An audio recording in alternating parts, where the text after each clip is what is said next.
Bendecidos, bienvenidos a un nuevo capítulo de este estudio de la epístola del apóstol Pablo a los Efesios.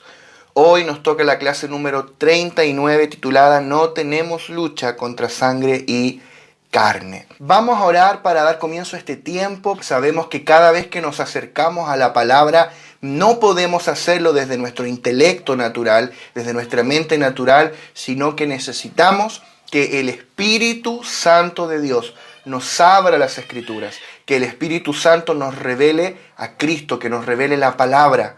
Solamente por medio de la revelación del Espíritu podremos conocer los misterios de Dios, podremos conocer el propósito eterno de Dios. Entonces, oramos como siempre lo hacemos para que el Espíritu Santo hoy nos dé una revelación fresca, nueva, mayor de Cristo y de su iglesia. Amén. Recuerda que Efesios es una epístola que nos revela a la iglesia. Así que oramos. Padre, gracias por esta instancia, gracias por este tiempo que tú propicias, que tú permites, Señor, que podamos compartir reunidos en el Espíritu como hermanos en torno a tu palabra. Señor, queremos ser enseñados por ti, queremos ser enseñados por tu Espíritu, Señor, por la palabra viviente. Nos rehusamos, Señor, a adquirir un concepto mental, un concepto natural. Queremos, Señor, recibir espíritu y vida. Queremos crecer, Padre, en ese conocimiento pleno del Hijo por medio, Señor, de esta epístola gloriosa que escribió el apóstol Pablo a los Efesios. Yo oro para que hoy, por medio de este tiempo, tú nos des un avance en la revelación de Cristo. Danos un avance, que podamos, Señor, entender por el Espíritu un poco más, Señor, cómo opera tu reino, en qué autoridad opera tu iglesia y cuál es la función que desempeñamos en esta tierra. Señor, te honramos y te glorificamos en el nombre poderoso de Jesús. Amén. Amén. Muy bien. Entonces, hoy nos toca la clase número 39, titulada No tenemos lucha contra sangre y carne. Es muy recomendable que para ver esta clase hayas visto primero la clase anterior, la número 38, porque hay cosas que tal vez acá no las vamos a tocar porque ya las tocamos. Entonces tal vez alguien puede escuchar esta clase y decir, oye, pero tal aspecto no lo mencionó o esta arista no la vio porque ya la vimos probablemente la semana pasada o porque la vamos a ver también en la próxima clase donde vamos a hablar de la armadura de Dios. Así que estamos en un hilo de clases, un microciclo dentro de este estudio que es el capítulo 6 de Efesios. Estamos introducidos acá y hoy queremos ver el verso número 12, Efesios 6, 12. Dice, porque no tenemos lucha contra sangre y carne, sino contra principados, contra potestades, contra los gobernadores de las tinieblas de este siglo, contra huestes espirituales de maldad en las regiones celestes. Entonces acá está definiendo cuál es la lucha que nosotros tenemos y contra quién tenemos esta lucha. Dice, no tenemos lucha contra sangre y carne. Acá sangre y carne se refiere a los hombres, a los seres humanos. O sea, nuestra lucha no es contra los seres humanos, es contra los espíritus que los gobiernan, es contra los espíritus demoníacos que muchas veces están detrás de aquellos hombres que se oponen al avance del Evangelio. Detrás de los hombres de sangre y carne están los poderes malignos del diablo que pelean contra el propósito de Dios. O sea, por eso tu lucha no es contra los hombres, tu lucha no es contra ese vecino, ese compañero de trabajo que se burla de ti por tu fe, contra esa persona que se opone a la iglesia. Siempre hay un vecino que se queja porque la iglesia mete ruido, que porque la iglesia llega mucha gente, que porque le ocupan los espacios de estacionamiento. O sea, siempre va a haber gente que se va a oponer al evangelio. Es más, siempre va a haber gente que va a perseguir a la iglesia del Señor. Pero nuestra lucha no es contra aquellos hombres y mujeres, sino contra las huestes espirituales de maldad en las regiones celestes. Aun cuando los hombres dañen a la iglesia, no debemos pelear contra ellos. La razón de por qué ciertas personas y organizaciones se oponen a la iglesia es porque están siendo utilizadas por las potestades malignas. ¿Por qué la ONU, por qué todas estas organizaciones intergubernamentales están siempre sacando políticas en contra de la iglesia? Es porque están controladas detrás como vamos a ver en esta clase, por potestades malignas. Ahora bien, los hijos de Dios tenemos autoridad sobre toda fuerza del enemigo a través de Jesucristo. Es muy importante que tú veas esto, amado hermano, amada hermana. Tú y yo, como hijos de Dios, tenemos autoridad sobre toda fuerza de Satanás. Jesús dijo en Lucas 10:19, he aquí os doy potestad de hollar serpientes y escorpiones y sobre toda fuerza del enemigo, y nada os dañará. Aleluya, nada nos dañará. O sea, no hay demonio que a ti te pueda tocar, no hay diablo que te pueda hacer daño, porque tú eres un hijo de Dios.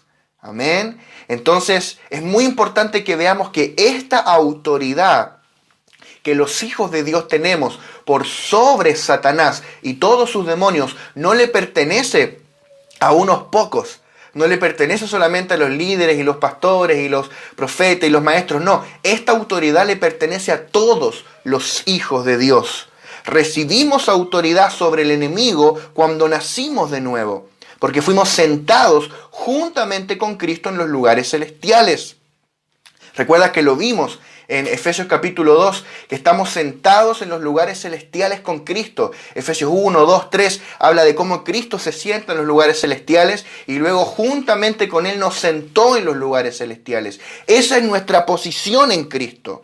Es decir, la iglesia participa de la exaltación suprema de Cristo. Cristo fue exaltado a lo sumo por sobre todo nombre, toda autoridad, todo principado y señorío, y allí en esa exaltación suprema es donde la iglesia ha sido sentada juntamente con Cristo. Es decir, el diablo está bajo nuestros pies, Satanás y todos sus demonios están vencidos, fueron derrotados en la cruz del Calvario. Y como vamos a ver hoy, es desde esa victoria que nosotros hoy no tenemos lucha contra sangre y carne, sino contra principados, potestades, gobernadores de las tinieblas de este siglo. Entonces, para ser eficaces en esta lucha espiritual, necesitamos revelación de dos cosas. O sea, hay dos cosas que a ti se te tienen que revelar. Necesitas una medida de revelación de dos cosas. Número uno, ¿contra quién luchamos específicamente? Se nos tiene que revelar contra quién luchamos. Hay gente luchando contra muchas cosas y personas, menos contra aquellos contra que los que sí deberían luchar. O sea, hay gente que se pelea con su jefe, hay gente que se pelea con sus vecinos, hay gente que se pelea con su familia, cuando en realidad la lucha es, dice Pablo, no es contra sangre y carne, sino contra principados y potestades. Tenemos que entender contra quién estamos luchando. Y segundo, tenemos que saber qué batalla estamos luchando. Saber cuál es el conflicto, cuál es la batalla, cuál es la lucha que se espera que yo gane. Entonces vamos a desarrollar, Dios mediante, estas dos cosas el día de hoy. Entonces primero vamos a identificar a nuestro enemigo. Y vamos a ir desarrollando este versículo. Y lo primero que aparece acá es principados y potestades. Principados y potestades. Principados es la palabra griega argé. Argé, que significa principio. De ahí viene principado, gobierno, dominio o gobernante. O sea, es un gobernante espiritual. De acuerdo con el diccionario Vine, dice esto: se usa de seres supramundanos que ejercen autoridad y reciben el nombre de principados. O sea, son seres suprahumanos espirituales que ejercen autoridad. Estos poderes pueden referirse tanto a los ángeles santos de Dios como a los ángeles caídos de Satanás. Puede referirse a ambos, los ángeles de Dios o los ángeles de Satanás, los ángeles caídos. En este caso, en Efesios 6, cuando dice que nosotros luchamos contra principados, se está refiriendo a los ángeles de Satanás, a estos principados demoníacos. Luego, potestades es la palabra griega exousia, que significa autoridad, y se refiere también, de acuerdo al diccionario Vine, a un potentado espiritual. A un potentado espiritual. Al igual que la palabra principados puede referirse tanto a los ángeles de Dios como a los ángeles de Satanás. O sea, por ejemplo, tú ves en los Salmos, habla de las huestes del Señor. Son los ángeles del Señor. Las potestades, no solamente se refiere a potestades demoníacas, también puede hablar de las potestades angélicas, las potestades de Dios, los ángeles santos. Entonces, vamos a ver algunas referencias. Letra A, refiriéndose a ángeles santos. Principados y potestades en un contexto de ángeles santos. Colosenses 1:16 dice, porque en Él fueron creadas todas las cosas, las que hay en los cielos y las que hay en la tierra, visibles e invisibles, sean tronos, sean dominios, sean principados, sean potestades, todo fue creado por medio de Él y para Él. Está hablando de la creación, todo fue creado en Cristo y todo fue creado perfecto, sin corrupción. Luego Satanás se corrompió y sabemos que un tercio de los ángeles con él, pero cuando todo fue creado perfecto. Por ende, estos tronos, dominios, principados y potestades que están en los cielos se refieren a los ángeles y a toda clase de seres celestiales, los cuales fueron creados por Dios y les fue dada autoridad. Estos ángeles gobiernan tanto asuntos celestiales como terrenales. Así como Satanás tiene hoy día ángeles territoriales, espíritus territoriales que controlan países, continentes, ciudades, barrios. Satanás se mueve así, con espíritus territoriales. También Dios tiene ángeles asignados a naciones, a ciudades, a territorios. Satanás es un copión, le copió el diseño a Dios. Y también Dios tiene ángeles asignados a administrar asuntos celestiales de los cuales ni tenemos idea. No tenemos idea ni nos compete en esta era saber todos esos asuntos celestiales que también estos ángeles manejan. Entonces acá tenemos principados y potestades santos. No es contra ellos que nosotros combatimos. Ahora sí, en la letra B, refiriéndose a los ángeles caídos, vemos a los principados y potestades caídos. Es contra ellos que nosotros tenemos lucha. Colosenses 2:15 dice, y despojando a los principados y a las potestades, los exhibió públicamente, triunfando sobre ellos en la cruz. Los principados y potestades fueron derrotados por Cristo en la cruz. Ya vamos a hablar más en profundidad de esa victoria de la cruz. Pero por ahora estamos viendo estos principados y potestades.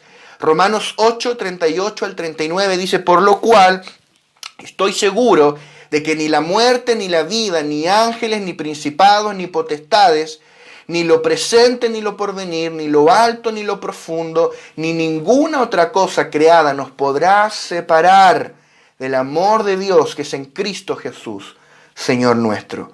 Acá te dice ángeles, ni principados, ni potestades. Acá ángeles está denotando a los ángeles de Dios. Por ende, principados y potestades se refiere a los ángeles caídos, a los demonios, a los principados y potestades demoníacos, satánicos. Entonces acá dice principados y potestades acá solo como una nota es la palabra dunamis, poderes, en vez de exousia.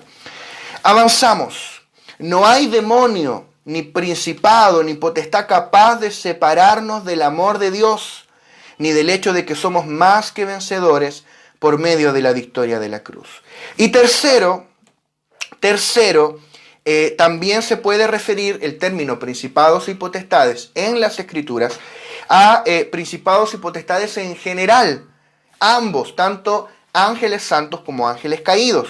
Efesios 3, del 10 al 11 dice, y ya vimos Efesios 3 en su momento, dice, para que la multiforme sabiduría de Dios sea ahora dada a conocer por medio de la iglesia a los principados y potestades en los lugares celestiales, conforme al propósito eterno que hizo en Cristo Jesús nuestro Señor. La iglesia da a conocer la multiforme sabiduría de Dios a los principados y potestades en los lugares celestiales. ¿A qué principados y potestades se refiere?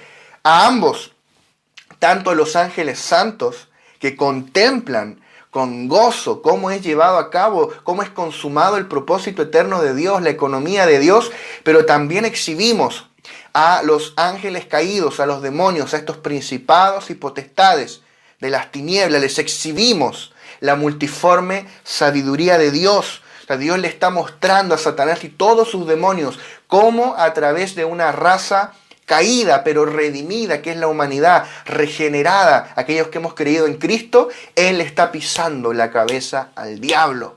¡Aleluya! Colosenses 2:10 dice, y vosotros estáis completos en Él, que es la cabeza de todo principado y potestad. Dice la palabra que Cristo es la cabeza de todo lo creado. Por cabeza se refiere a autoridad y fuente. No es en el mismo sentido de que la iglesia es el cuerpo de Cristo y Cristo es su cabeza, es en un sentido orgánico, una unión orgánica. Acá significa autoridad. Entonces Cristo es la cabeza, la autoridad de todo lo creado. Por ende, esta declaración que está acá aplica tanto a los ángeles santos como a los ángeles caídos. Cristo es la autoridad de todo principado y potestad santo, angélico, y también de todo principado y potestad demoníaco. Él es la autoridad de todo. No hay nada que no se sujete a la autoridad de Cristo. Todo lo creado, todo principado y potestad, ángel, demonio, la tierra, el universo, todo lo creado se sujeta a la autoridad del nombre de Jesús. Amén. Efesios capítulo 1, verso 20 al 22 dice: la cual operó en Cristo, resucitándole de los muertos y sentándole a su diestra en los lugares celestiales, sobre todo principado y autoridad y poder y señorío, y sobre todo nombre que se nombra, no solo en este siglo, sino también en el venidero. Y sometió todas las cosas bajo sus pies, y lo dio por cabeza sobre todas las cosas a la iglesia. Entonces vemos acá que Cristo fue exaltado hasta lo sumo. Dice Pablo, Cristo fue exaltado sobre todo principado, arjé.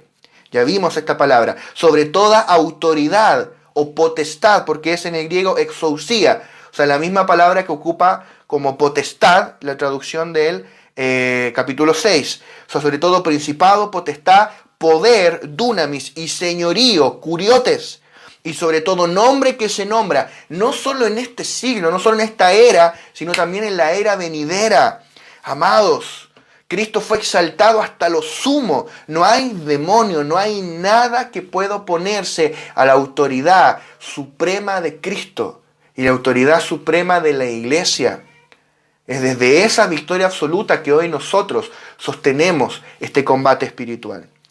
Lo enumerado aquí, principados, potestades, poderes, señoríos, incluye no solo las autoridades angélicas, ya sean buenas o malas, sino también las humanas. O sea, acá tenemos todo tipo de autoridad. Tenemos principado de potestad de los ángeles santos, los demonios, los ángeles caídos, y también todo poder humano, toda autoridad humana. O sea, todo tipo de autoridad está englobado aquí. El Cristo ascendido fue sentado por el gran poder de Dios, muy por encima de todo principado, autoridad, poder y señorío del universo. Qué tremendo es poder pararnos en la victoria total y absoluta de la cruz. Amén. Vamos a ver ahora los gobernadores de las tinieblas de este siglo. Gobernadores de las tinieblas de este siglo. Se descompone aquí en varias palabras en el griego. La primera es gobernadores, que en griego es cosmocrator. Cosmocrator.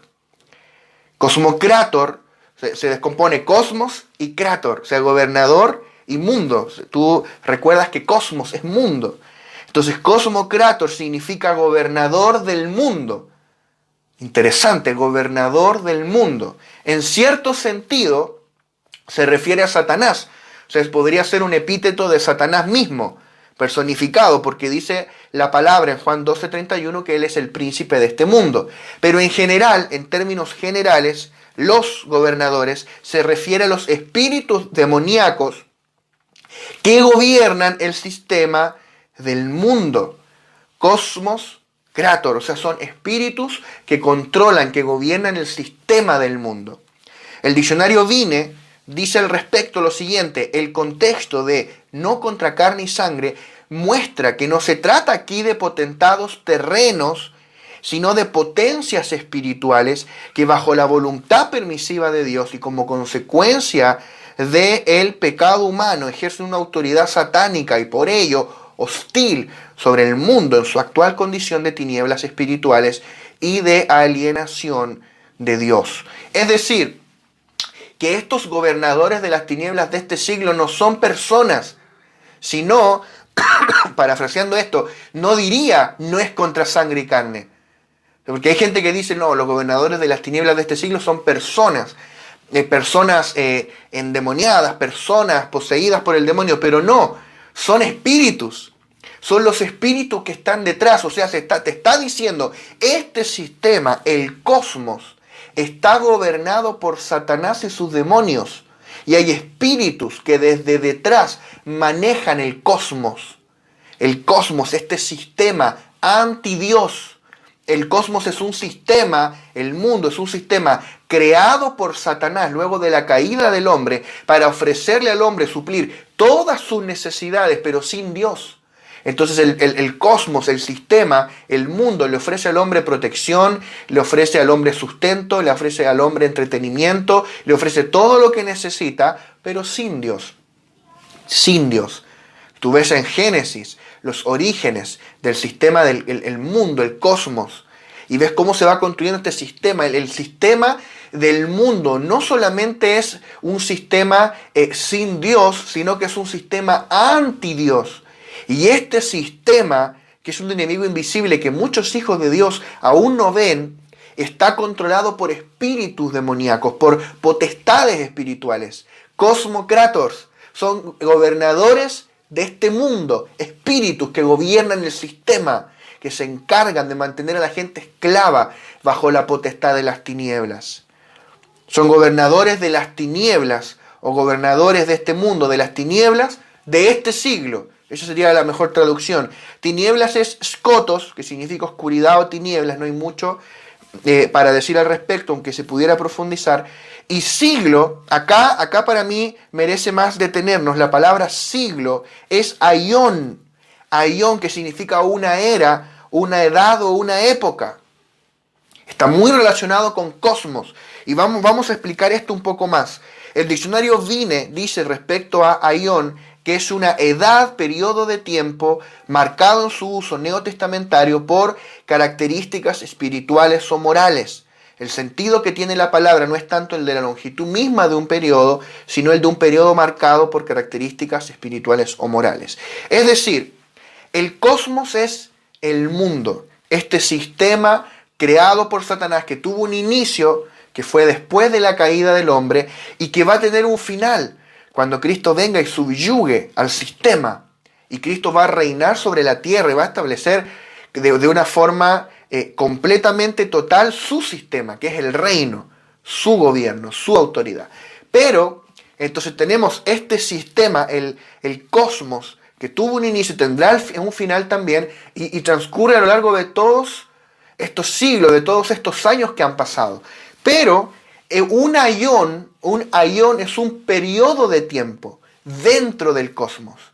¿Sí? Es una era, es un trozo de tiempo, un pedazo de tiempo que está antes de otra era y después de otra era. O sea que el cosmos es una consecución de eras, de aiones. ¿Se entiende? O sea, tienes un aión, luego otro, luego otro, luego otro, y toda esa suma de periodos de tiempo es el cosmos, el mundo. Entonces, un aión no está tanto marcado por la longitud de tiempo, sino por la característica espiritual. Porque recuerda que el aión es una expresión del cosmos, es una expresión del mundo. Por eso que hay ciertos lugares que la Reina Valera traduce aión como mundo, como siglo, como corriente. Cuando Pablo habla de la corriente de este mundo, el aión de este cosmos. Pero la esencia está aquí. Aión es un periodo, es una era, es una época. Y cada era es gobernada por un espíritu, el espíritu predominante de la época. Esos espíritus predominantes de la época son los gobernadores de las tinieblas de este siglo. Son espíritus que gobiernan la mentalidad predominante de la época que nos tocó vivir. Y que por ahí en los tiempos del apóstol Pablo era otra era. Se batallaba con las filosofías griegas, con el judaísmo, con corrientes de pensamiento, con el gnosticismo. Luego, no sé, si tú ves la Edad Media, se batallaba con otras cosas. Luego viene la Edad Moderna, el secularismo, este pseudo-intelectualismo, estas corrientes de ateísmo, y tú tienes otro aión, es otra época. Luego tienes la Edad Postmoderna y la Edad nuestra, ya no sé cómo le llaman, pero tú ves nuestra edad y nosotros batallamos con otras cosas. El tema es que estamos tan inmersos en la era que nos tocó vivir que no nos damos cuenta que lo que para nosotros es cultura, para nosotros es la normalidad de nuestro día a día, en realidad es la expresión satánica del mundo, en realidad es la expresión del aión que nos tocó vivir, el espíritu predominante de la época. Por eso es tan difícil discernir a estos cosmocrator, por eso es tan difícil discernir a estos gobernadores de las tinieblas de este siglo, Porque esto no es que tú te encierres no sé, a reprender demonios. No, esto es una lucha mucho más fina. Aunque lo otro también aplica, ¿no? Evidentemente que practicamos el echar fuera demonios cuando alguien está poseído por un demonio. Evidentemente que entendemos eso, pero acá estamos hilando mucho más fino.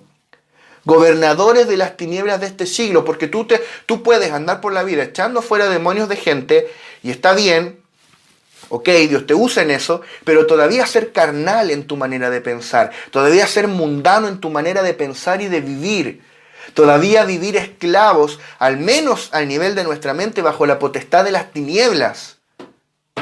Haber salido de Egipto y seguir pensando como egipcio, haber salido del mundo y seguir pensando. Por eso Pablo dice, ¿por qué como si todavía vivieseis en el mundo, sometéis a preceptos tales como?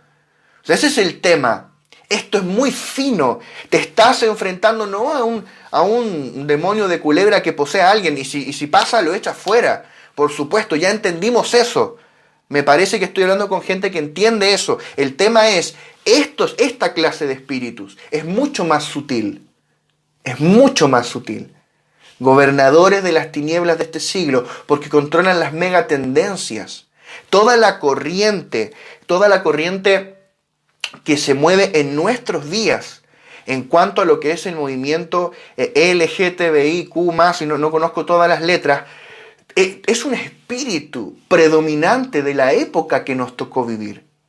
Todo este movimiento, esta curiosidad por lo paranormal, toda esta curiosidad por el contacto alienígena, eso hace 300 años nadie lo pensaba. Hoy día atrae a la gente, hoy día hay gente más dispuesta a creer en los aliens, más dispuesta a creer en fantasmas que creer en el Espíritu Santo. ¿Cómo puede ser lógico eso? Hay gente más dispuesta a creer en religiones orientales y en libros raros que encontraron de los mayas que creer en la Biblia, que está ampliamente documentada históricamente. Entonces, toda esta fascinación por las culturas orientales, todas estas corrientes modernas, toda esta corriente hedonista actual, materialista, egocéntrica, individualista, es el espíritu predominante de la época que nos tocó vivir. No tengo tiempo para Dios, no tengo finanzas para Dios, es que todo tiene que girar en torno a mí. Eso es el espíritu de la época hablando. Ese es el tema. Entonces nosotros nos creemos espirituales porque echamos fuera demonios, porque oramos por alguien con dolor de cabeza y se sanó. Está bien, gloria a Dios por eso, pero estamos hilando mucho más fino. Estamos hablando de ser libres de la mentalidad del mundo, de la mentalidad del sistema. Esa lucha es mucho más profunda. Y Dios anhela un ejército de gente libre del poder del sistema. Una iglesia que no se amolde a este mundo, que no se amolde al sistema actual. Porque hoy día batallamos con ciertas cosas, hace 200 años eran otras, capaz, si el Señor aún no viene en 100 años más, nuestros nietos van a batallar con otras cosas. Y si nos trasladaran a nosotros allí, las veríamos tan claramente. Pero como estamos inmersos aquí, nos cuesta verlas. Por eso necesitamos discernimiento espiritual. Leo acá, gobernadores de las tinieblas de este siglo son los espíritus que gobiernan el sistema del mundo y gobiernan las tendencias de esta era. Muchas veces estos espíritus operan a través de personas en grandes puestos de autoridad, pero nuestra lucha no es contra dichas personas, sino contra los espíritus que las gobiernan. Debemos entender que el mundo es un sistema anti-Dios y anticristo. Dice la palabra que el mundo entero está bajo el maligno. Primera de Juan 5:19, sabemos que somos de Dios y el mundo entero está bajo el maligno. Mundo es cosmos, ya dijimos esto. ¿De qué forma Satanás gobierna y controla el sistema del mundo? Por medio de muchos cosmocrátor, de muchos gobernadores de este mundo, de las tinieblas de este siglo. O sea que hay espíritus cuya tarea es controlar las tendencias del sistema del mundo, las cuales cambian en cada era. O sea, tú prendes la televisión y no es que la tele sea diabólica, no, yo también veo tele, yo también tengo una televisión en casa, también ocupo internet. El tema es que tú filtres, ¿verdad? Pero si tú no filtras, lo que tú estás consumiendo es lo que el espíritu predominante de la época te está dando para alimentarte. Por eso tú tienes que saber filtrar. Ese es el asunto. Cada era o época tiene un espíritu predominante que es el instrumento de Satanás para secuestrar al hombre del propósito divino y mantenerlo subyugado bajo la potestad de las tinieblas. Recordemos que Santiago 4 nos muestra 3 enemigos de los creyentes. En el verso 1, la carne, después cotéjalo. En el verso 4, el mundo, y en el verso 7, el diablo. La carne, el mundo y el diablo, 3 grandes enemigos con los que tú batallas a diario, y no son lo mismo. Hablamos un poquito de el diablo en la clase anterior. De la carne, podríamos decir que lo hemos cubierto al ver Efesios 4 y todos esos consejos prácticos, pero el mundo no lo habíamos tocado hasta acá en este estudio. Mira lo que dice Santiago 4:4. Oh almas adúlteras, ¿no sabéis que la amistad del mundo es enemistad contra Dios? Cualquiera pues que quiera ser amigo del mundo se constituye enemigo de Dios. El mundo, si no somos capaces de discernir mundo, de seguro estamos adulterando con el mundo. Si no somos capaces de discernir el espíritu predominante de la época, si no somos capaces de discernir las tendencias que están siendo marcados por gobernadores de las tinieblas de este siglo, entonces de seguro estamos siendo arrastrados por ellas. Esto es muy fino. Esto es muy fino. Esto no se soluciona echando aceite, esto no se soluciona dando 7 vueltas alrededor de un edificio. Si Dios te mandó a hacer eso en algún contexto, hazlo. Pero esto es mucho más profundo. Esto es mucho más profundo. Mundo es algo que Dios tiene que arrancar desde nuestro interior. Y para eso necesitamos luz para ver estas corrientes espirituales, estos principados que enseñan a la gente principios, para no amoldarnos a los principios de este mundo, sino caminar por los principios del reino. Vamos a avanzar ahora a las huestes espirituales de maldad en las regiones celestes. Huestes espirituales, en griego es neumáticos, que en este pasaje específico significa, de acuerdo al diccionario Vine, las huestes angélicas, inferiores a Dios, pero más elevadas en la escala del ser que el hombre en su estado natural. Son huestes espirituales, o sea, son espíritus, ya sea ángeles o demonios, ángeles caídos. Maldad aquí es ponería, que significa depravación, maldad y malicia. Y regiones celestes, aquí en el griego es epuranios, y significa literalmente sobre el cielo, epuranios, sobre el cielo, significa las regiones o lugares celestiales. Este mismo término aparece en Efesios 1:3, 1:20, 2:6 y 3:10. Y son en plural regiones celestiales, porque hay diferentes regiones celestiales. Específicamente Pablo menciona 3 cielos, siendo el tercer cielo el lugar donde está el trono de Dios. Segunda de Corintios 12:2 lo menciona. Pablo fue arrebatado hasta el tercer cielo, donde está el trono de Dios. Este es el cielo que está por encima de los cielos, el cielo más alto. En el caso de las huestes espirituales de maldad en las regiones celestes, aquí la expresión regiones celestes se refiere al aire, no se refiere al cielo de Dios. Ahí Satanás no es tolerado, no se permite corrupción en el ámbito celestial. Acá estas regiones celestes se refieren al aire. Mira lo que dice Efesios 2:2. Dice, en los cuales anduvisteis en otro tiempo, siguiendo la corriente de este mundo, conforme al príncipe de la potestad del aire. Fíjate, el príncipe de la potestad del aire, es allí donde están los demonios, el espíritu que ahora opera en los hijos de desobediencia.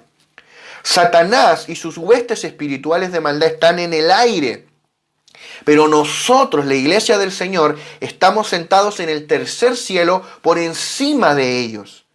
Efesios 2:6 dice que estamos sentados juntamente con Cristo en lugares celestiales. Al librar una batalla es crucial tener una posición estratégica sobre el enemigo.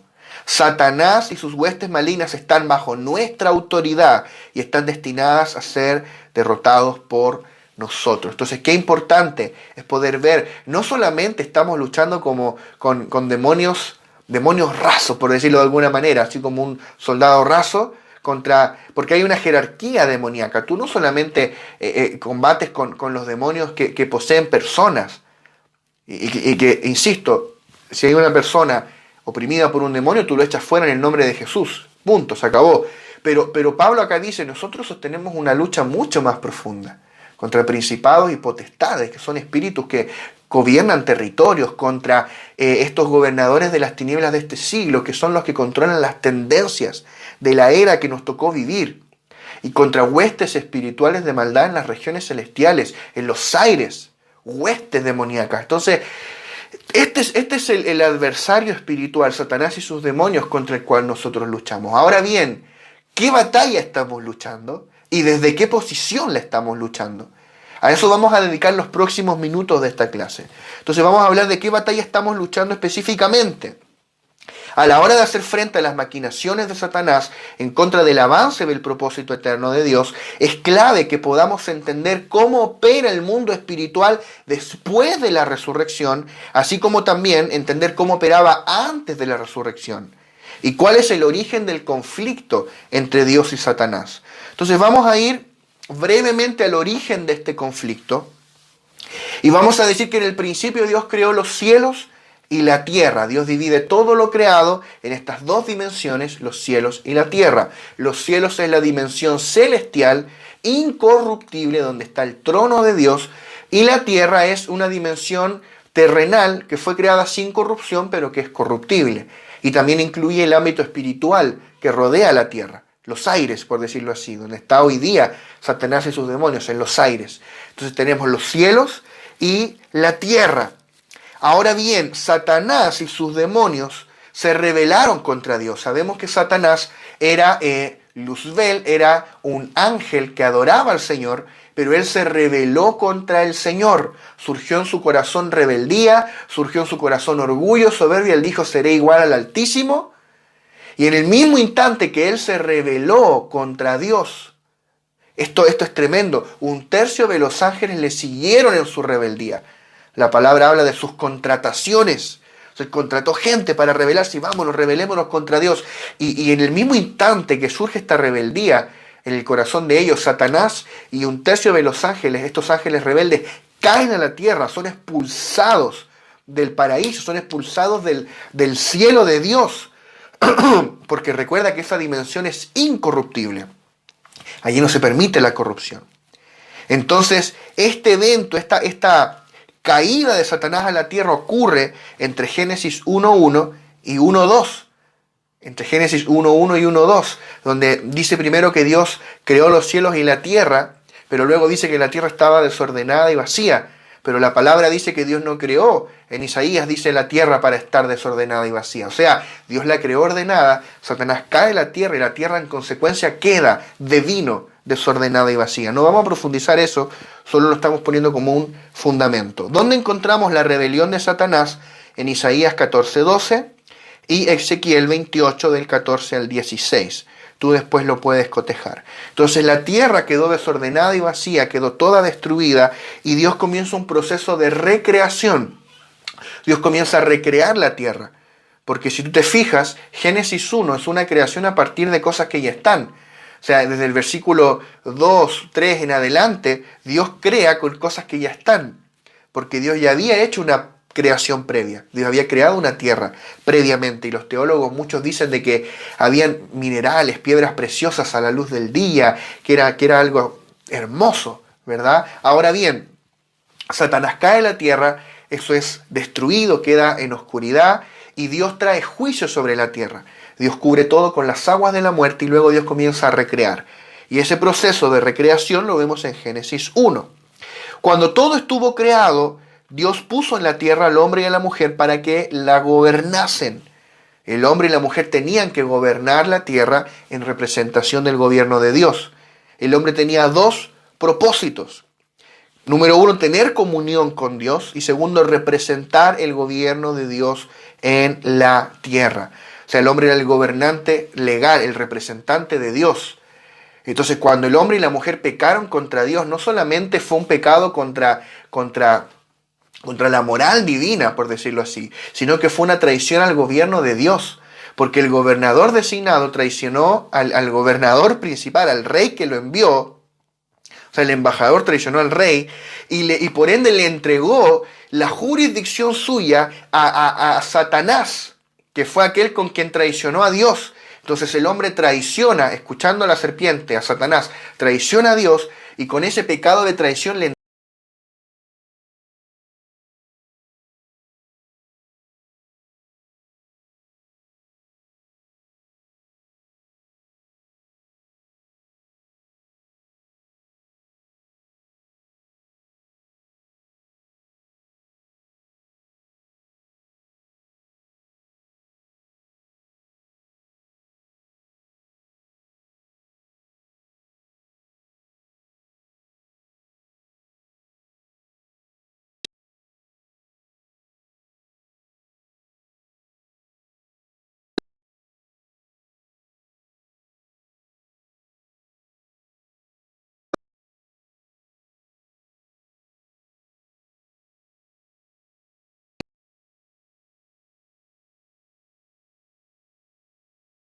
quien se volvió el príncipe de este mundo. Este fue un evento dramático en el mundo espiritual.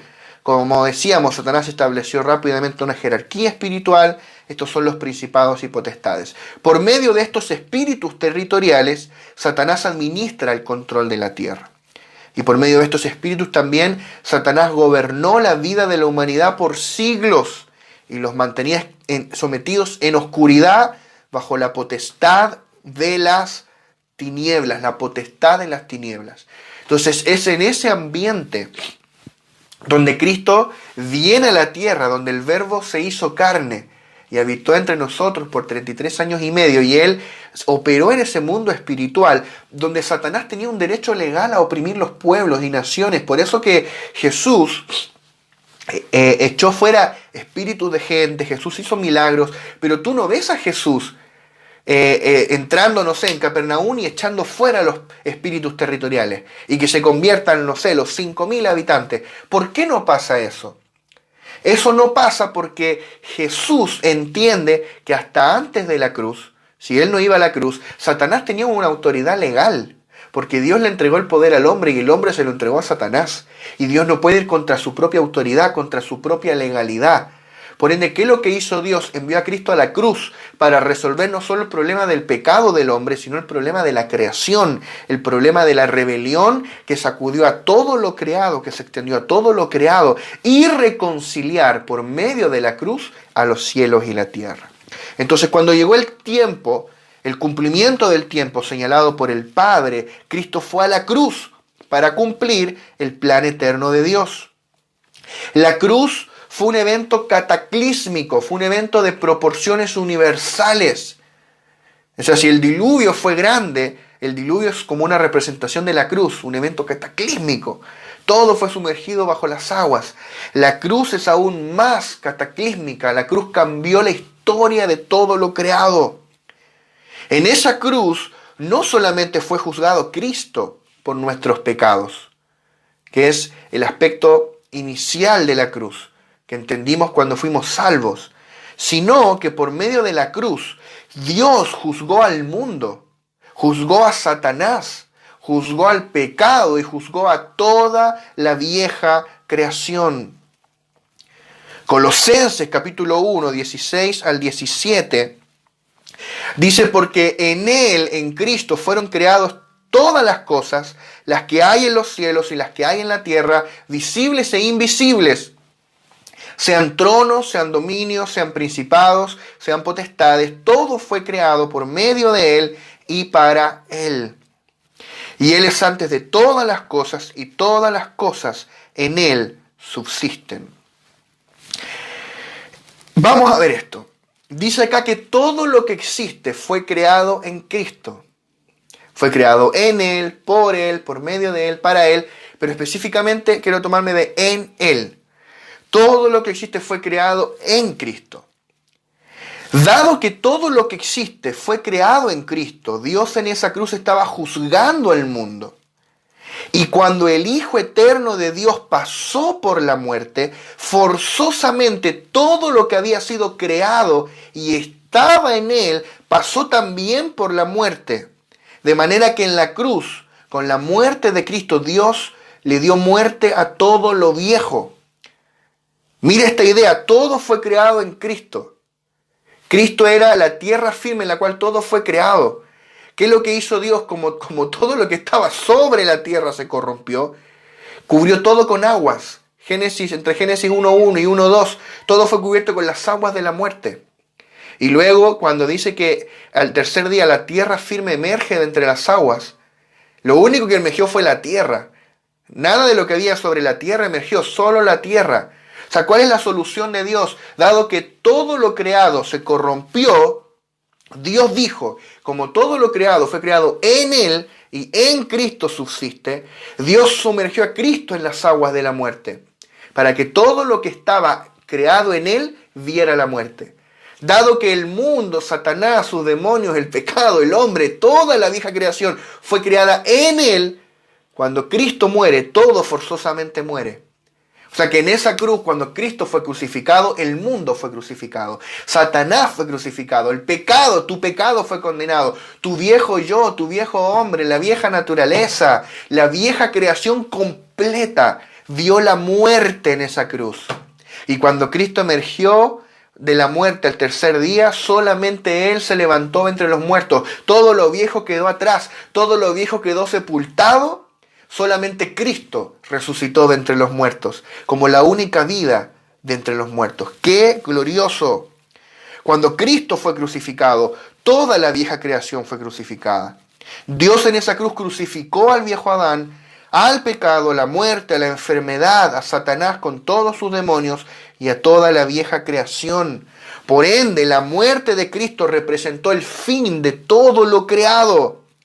Es por eso que por medio de la muerte de Cristo fueron resueltos todos los problemas entre Dios y la creación, todos los problemas entre el cielo y la tierra, entre el cielo incorruptible y la tierra corrupta en rebelión. Fueron reconciliados los cielos y la tierra por medio de la cruz de Cristo.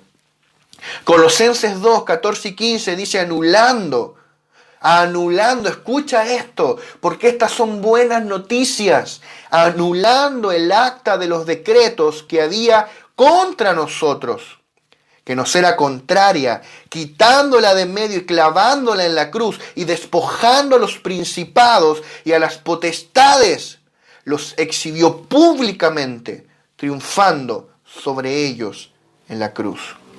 O sea, en esa cruz donde Cristo murió, óyeme bien, los principados y las potestades fueron despojados de su autoridad, despojados de su poder, despojados de toda legalidad para oprimir al ser humano. Fueron despojados legalmente, pasaron por la muerte, pasaron por la cruz, ya no tienen derecho legal a oprimir a la humanidad. Cristo repartió despojos con las potestades que mantuvieron esclavizada a la humanidad. Los derrotó y los exhibió públicamente como derrotados, triunfando sobre ellos en la cruz. Hebreos 2, 14 al 15 dice así que por cuanto los hijos participaron de carne y sangre, Él también participó de lo mismo, para destruir por medio de la muerte al que tenía el imperio de la muerte. Amado, yo no sé si tú habías leído alguna vez esto. Voy a volver a leerlo del inicio. Así que por cuanto los hijos, nosotros, participaron de carne y sangre, Él, Cristo, también participó de lo mismo. Por eso el Verbo se hizo carne, para destruir por medio de la muerte, por medio de su muerte, al que tenía el imperio de la muerte. Y el mismo Hebreos te lo aclara. Esto es, al diablo, y librar a todos los que por el temor de la muerte estaban durante toda la vida sujetos a servidumbre. ¡Qué glorioso es esto! ¡Qué gloriosa es la victoria de la cruz! Si tú no entiendes esto, te vas a pasar la vida peleando la batalla equivocada. Ese es el tema. Y si tú te pasas peleando toda tu vida la batalla equivocada, aunque ganes, perdiste. Porque perdiste tiempo, energía, recursos. No pierdas tiempo peleando la batalla equivocada.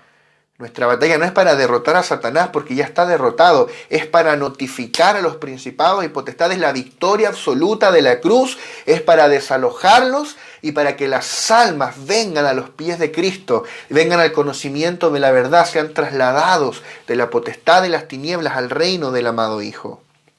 Este pasaje de Hebreos nos muestra que Cristo se hizo carne para destruir por medio de la muerte al que tenía el imperio de la muerte, esto es, al diablo.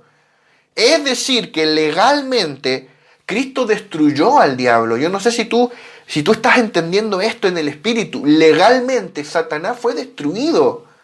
Ahora, tampoco somos estúpidos. ¿En qué sentido? De que sabemos que Satanás todavía anda como león rugiente buscando a quien devorar. Ya dijimos en la clase anterior que no ignoramos sus maquinaciones y hablamos de las maquinaciones, de las estratagemas y todas esas cosas. Leímos una pila de versículos. Pero ahora estamos hablando de la legalidad divina desde la cual tú vas a combatir al enemigo. Porque si tú combates al enemigo desde la base que tú tienes que ganarle, nunca lo vas a lograr.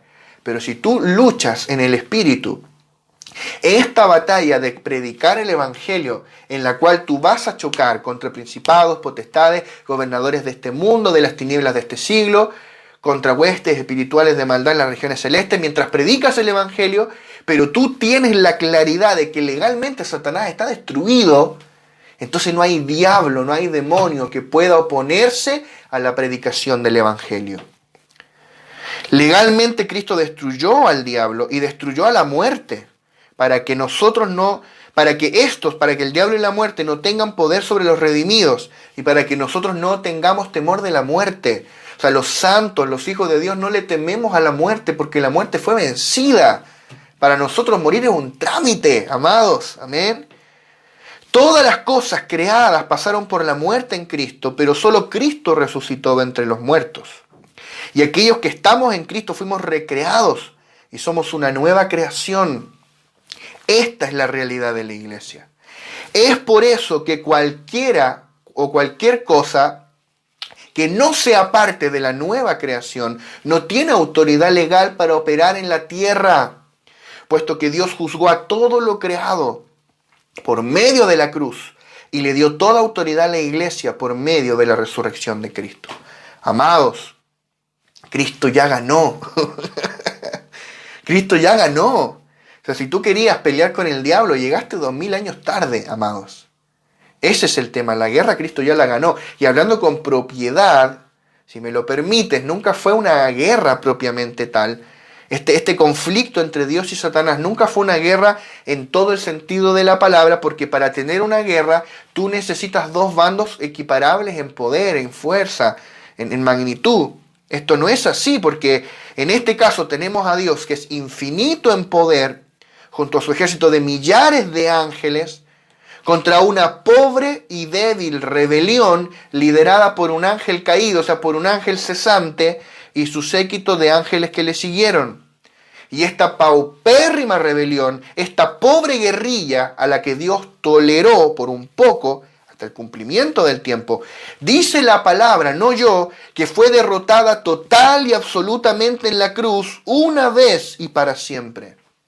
Todos los principados y potestades fueron despojados y Cristo los exhibió públicamente triunfando sobre ellos en la cruz. Es decir, que en la cruz Satanás y todos sus demonios fueron legalmente desarmados. Desarmados. Imagínate, tú vas a pelear una batalla sin armas. No tienes cómo.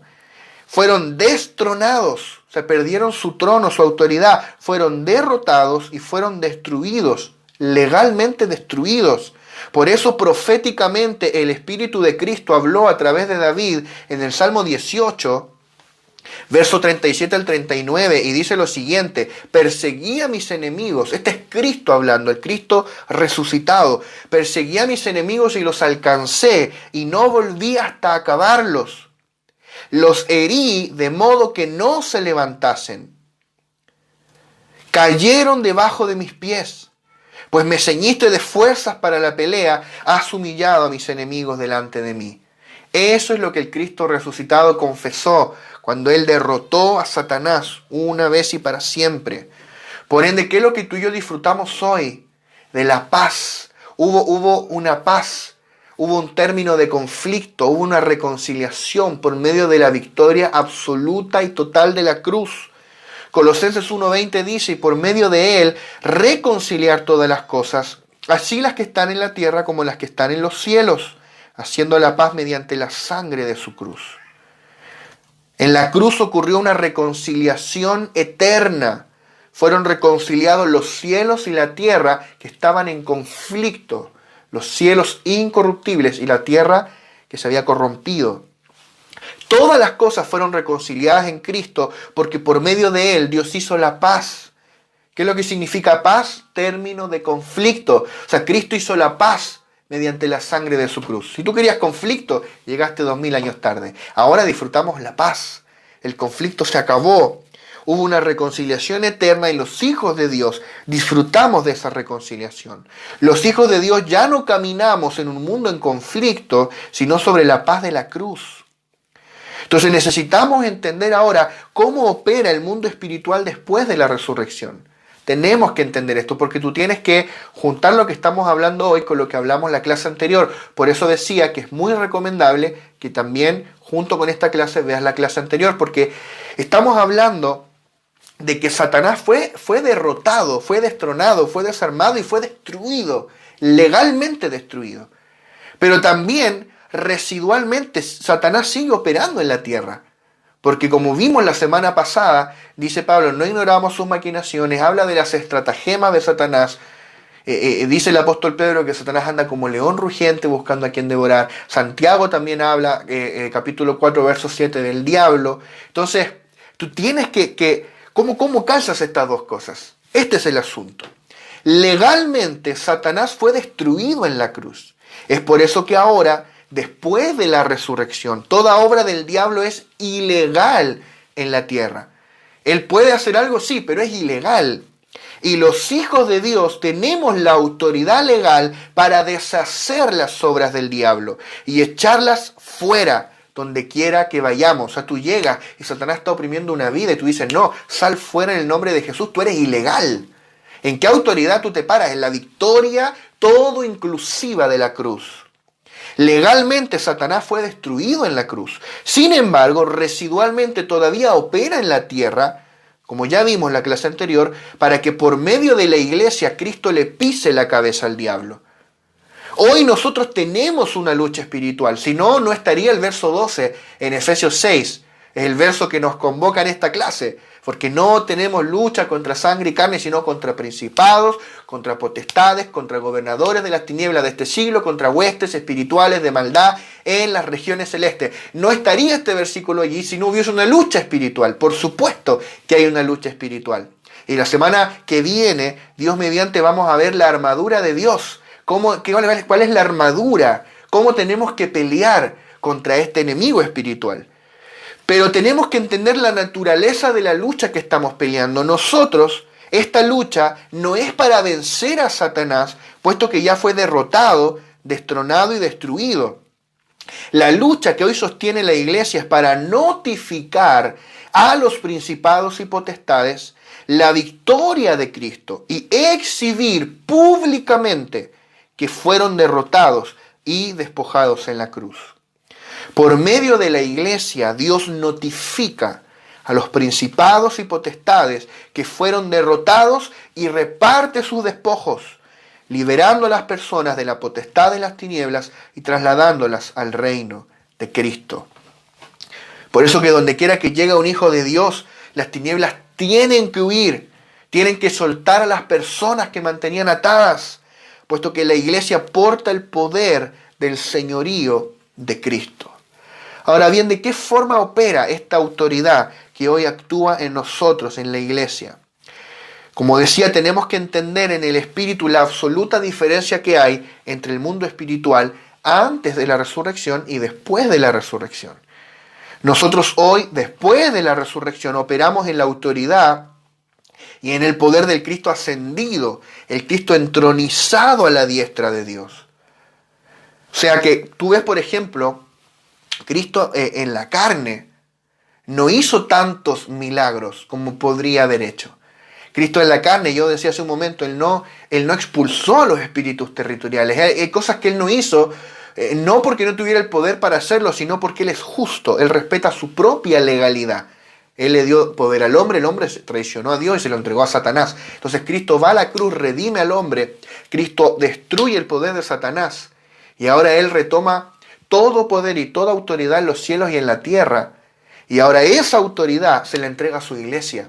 Por ende, toda autoridad, toda potestad en los cielos y en la tierra les dada a la iglesia. ¿Para qué? Para llevar a cabo el propósito eterno de Dios, para consumar la economía de Dios, para edificar el cuerpo de Cristo, la gran casa del Padre, esta casa espiritual, esta iglesia gloriosa, sin mancha ni arruga. Y en el camino va a haber que combatir, sí, en el camino va a haber que pelear contra principados, contra potestades, contra demonios, contra brujos, contra gobernadores de las tinieblas de este siglo. Pero estamos firmes, estamos como en la época de Nehemías, con en una mano el martillo para edificar, en la otra la espada para combatir. Pero nuestro foco, nuestro objetivo no es combatir por combatir, combatimos porque nos toca, pero nuestro objetivo es completar la edificación, porque como bien dijimos en Efesios 5, el único objetivo de Dios al final de esta era es obtener su casa, obtener la iglesia gloriosa. Y esta novia, esta iglesia gloriosa, es también el guerrero que combate junto con Cristo para destruir al enemigo de Dios.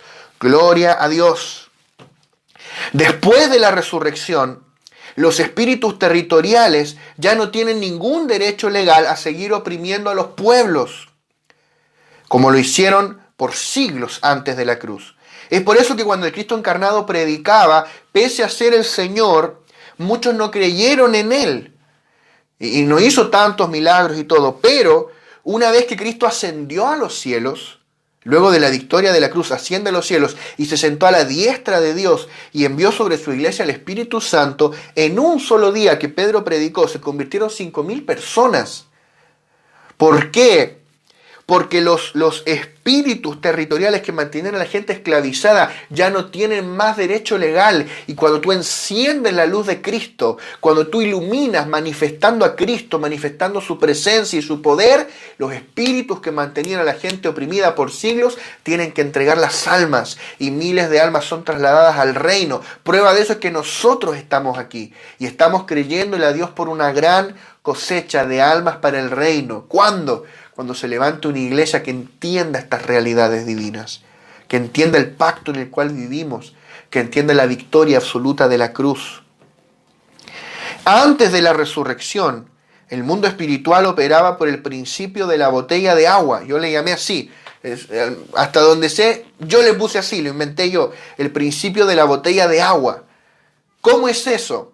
Si tú tienes una botella llena de agua, agua pura, y le echas una gota de agua servida, de agua de alcantarilla, tú no la tomarías, está contaminada.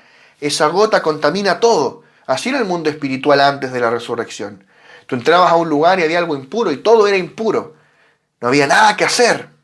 Si había un demonio allí, todo era afectado. Pero ahora no, ahora el mundo espiritual opera de otra forma, opera por el principio del interruptor.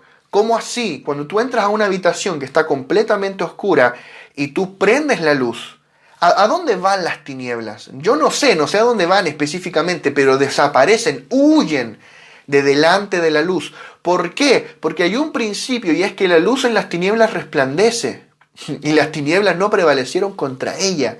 Eso es un principio que se estableció en el mundo natural cuando Dios dijo sea la luz y el primer haz de luz surgió en medio de las tinieblas y las tinieblas intentaron combatirla y no pudieron.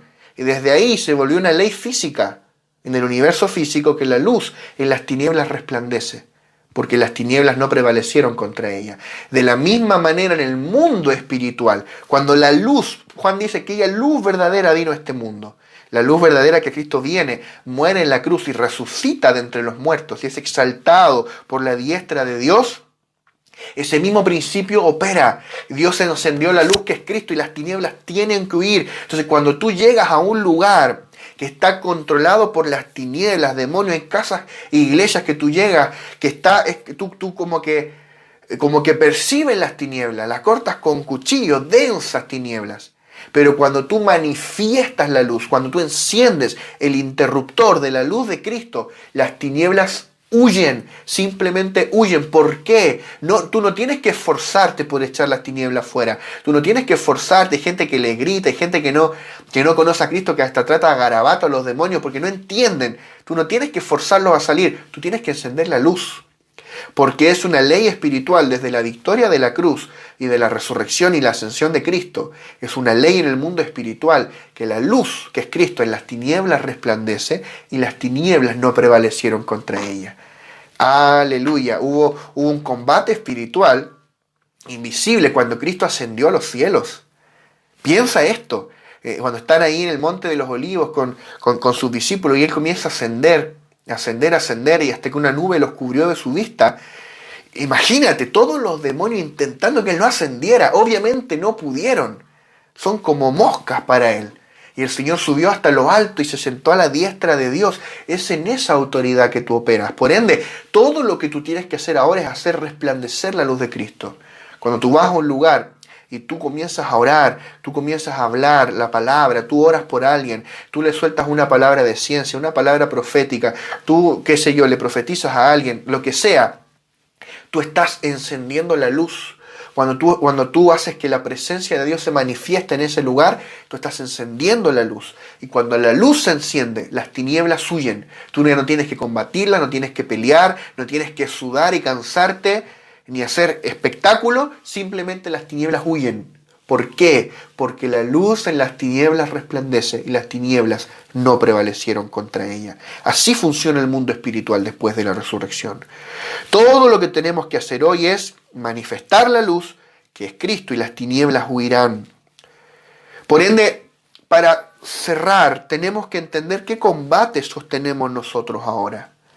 Hoy nuestra lucha contra los principados y potestades no consiste en derrotarlos, porque ya están derrotados, sino en manifestar el despojo que Cristo obtuvo en la cruz.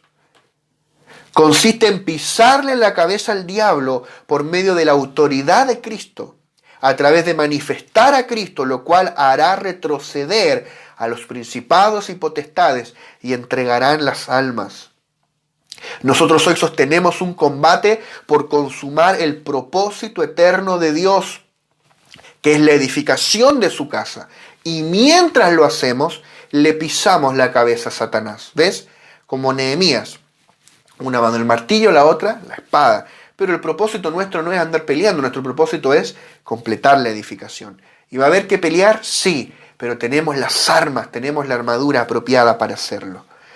Hoy nosotros estamos librando la batalla por distribuir la palabra del nuevo pacto, o sea, por contarle a la gente esta victoria total y absoluta de Cristo, esta reconciliación, por predicar, dice Pablo, el evangelio de la reconciliación, como si Dios rogase por medio de nosotros reconciliados con Dios. Libramos la batalla por dar testimonio del evangelio de la gracia, la batalla por edificar el cuerpo de Cristo, por propagar el reino de Dios.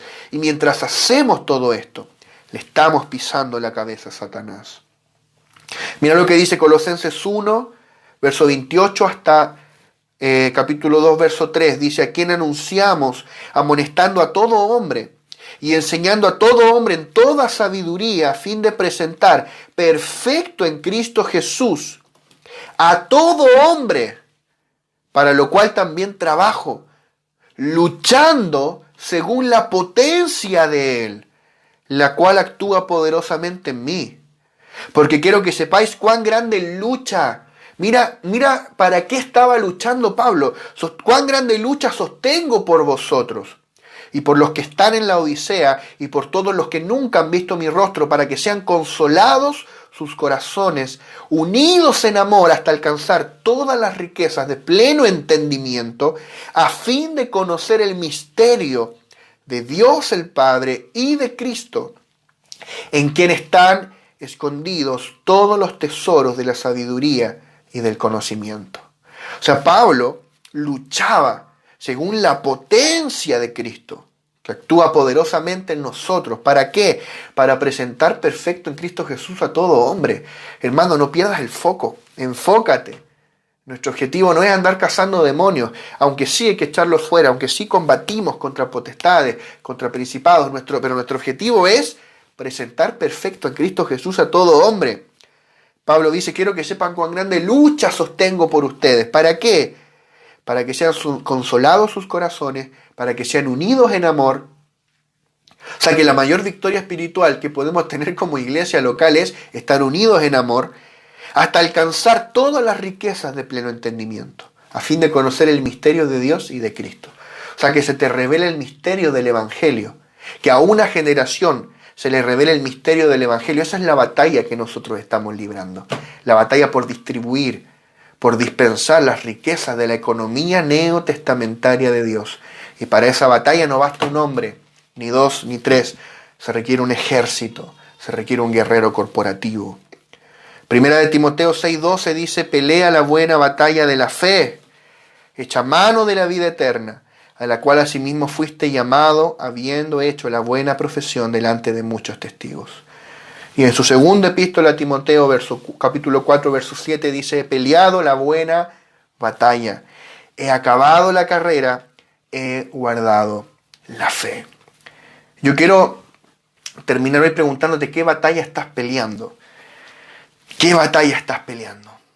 Nosotros estamos peleando la batalla por consumar el propósito eterno de Dios, por completar la edificación. Y en el camino tenemos una lucha contra principados, contra potestades, contra estas huestes espirituales de maldad en las regiones celestes. Y Dios nos ha dado las armas, nos ha dado la armadura apropiada para combatir como guerrero corporativo, como iglesia. Y en la próxima clase vamos a ver esta armadura, vamos a ver estas armas que nosotros tenemos a disposición, estas armas de luz para combatir en esta batalla espiritual. Así que vamos a dejar hasta acá por hoy y vamos a orar. Padre, gracias por este tiempo que tú nos has permitido tener. Yo oro, Señor, para que tu Espíritu Santo nos notifique de la victoria todo inclusiva de Cristo en la cruz, para que nos comunique lo que las palabras no pueden comunicar, Señor, y que nuestro espíritu arribe en entendimiento profundo y real de estos asuntos, Señor, y nuestra alma, Señor, también sea notificada de esto, que nuestra mente, nuestra voluntad y nuestras emociones, Señor, arriben al conocimiento pleno de todo lo que tú hiciste en tu obra consumada en la cruz, sepultura, resurrección y ascensión, y cuando te impartiste en nosotros, para que ahora seamos juntamente edificados como tu casa, como tu morada espiritual, como tu novia, Señor, y como el guerrero que juntamente contigo, Señor, descenderá del cielo a aplastar a Satanás. Señor, gracias por tu victoria, gracias porque en todas las cosas somos más que vencedores por medio de aquel que nos amó, Señor, y gracias porque tú a cada uno de tus hijos nos has dado autoridad para destruir las obras del diablo, para pisarle la cabeza a Satanás. Gracias, Señor, en el nombre poderoso de Jesús. Amén.